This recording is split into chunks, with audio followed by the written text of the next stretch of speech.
তা আমরা প্রথমে অঙ্ক সম্পর্কে জানব। যেটা আমরা বাংলায় অঙ্ক বলি, ইংরেজিতে সেটাকে ডিজিট বলা হয়। তো অঙ্ক আমরা প্রথমে দেখব যে অঙ্ক কাকে বলে।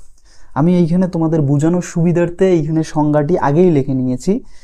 সমস্ত সংখ্যাগুলি আমরা যে সমস্ত প্রতীক বা সিম্বল দ্বারা গঠন করি বা লিখি, তাদের প্রত্যেকটিকে এক একটি অঙ্ক বা ডিজিট বলা হয়।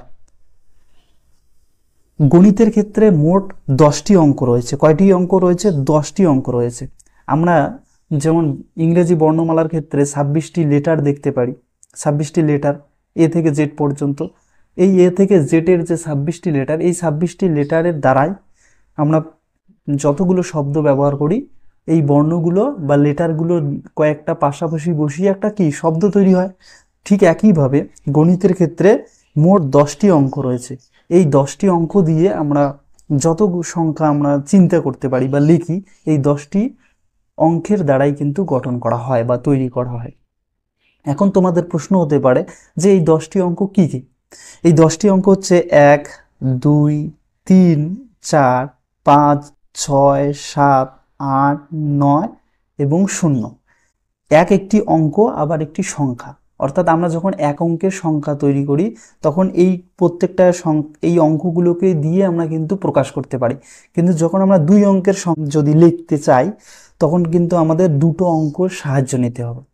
যেমন আমরা বাংলার ক্ষেত্রে কয়েকটি বর্ণ পাশাপাশি বসিয়ে একটি শব্দ তৈরি করি, ঠিক একইভাবে গণিতের ক্ষেত্রে একটি অঙ্ক দিয়েও আমরা একটা সংখ্যা তৈরি করতে পারি, আবার দুটো অঙ্ক দিয়েও একটা সংখ্যা তৈরি করতে পারি, 3টি অঙ্ক দিয়েও একটা সংখ্যা তৈরি করতে পারি। এই 10টি যে অঙ্ক রয়েছে, এই 10টি অঙ্ক আমরা সংখ্যা হিসাবেও লিখতে পারি। যখন আমরা 1 লিখব, তখন এই 1 অঙ্কটির দ্বারাই আমরা 1কে বোঝাতে পারবো। যখন আমরা 2 লিখব, তখন 2 অঙ্কর দ্বারাই আমরা বুঝাবো যে এটা 2 একটা সংখ্যা। এবার 3 যদি লিখি, 3টা আমাদের কি অঙ্ক বুঝাবে, আবার সংখ্যা বুঝাবে। এবার যদি আমরা 10 লিখতে চাই, তাহলে 10 কিন্তু আমরা এই 1 এবং 0, এইখানে কিন্তু আমাদের দুটো অঙ্কর দ্বারা কিন্তু এই সংখ্যাটি তৈরি হচ্ছে। এই যে 0 একটি অঙ্ক, 1 একটি অঙ্ক, তাহলে দুটো অঙ্ক। এই 2 অঙ্কের সংখ্যা যখন আমরা লিখব, তখন কয়টি অঙ্ক এখানে পাবো? 2টি অঙ্ক পাবো। যখন আমাদের বলা হবে যে এই 10 সংখ্যাটির মধ্যে কয়টি অঙ্ক রয়েছে, তখন আমাদের বলতে হবে 2টি অঙ্ক আছে। কিন্তু যদি 10টাকে আমরা কি বলতে পারি? সংখ্যা। এই 1 এবং 0 এই দুটো যুক্ত করে আমরা একবারই উচ্চারণ করতে পারি সংখ্যা।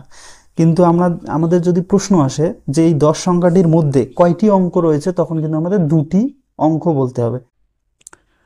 তো ডিয়ার স্টুডেন্ট, যদি ভিডিওটি তোমাদের ভালো লাগে তাহলে অবশ্যই আমাদের চ্যানেলটিকে সাবস্ক্রাইব করে পাশে থাকা বেল আইকনটি ক্লিক করে রাখবে। তা আজকের আলোচনা এই পর্যন্ত, দেখা হবে নেক্সট ভিডিওতে।